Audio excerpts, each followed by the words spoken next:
Schweizer Jobbezeichnungen werden ja immer schlimmer und viel komplizierter. Ich weiss auch nicht, wie man einem Hausabwart jetzt sagt, aber es ist sicher irgendwie Technical, Financial und irgendwie irgendetwas anderes noch drin. Gar nicht, wenn man sich bewerben auf so eine Stelle, was ja eigentlich ein cooler Job ist. Ich mich überhaupt nicht irgendwie lustig machen über die Jobs, die ich jetzt da in diesem Video nennen würde. Einfach, dass ich es gezeigt habe.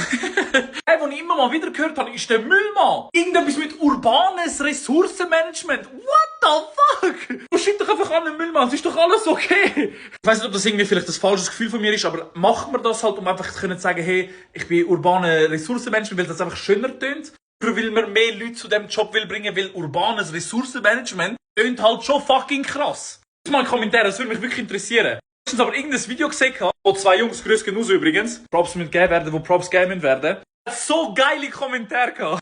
Ich mich nur noch an zwei von denen erinnere. Einmal an temporären, freigestellten Lebensphilosoph. Er ist arbeitslos. Ich selber im Detailhandel gearbeitet habe. Detailhandler wäre es also in dem Sinn der Retail Experience Designer. Ah ja, noch eine.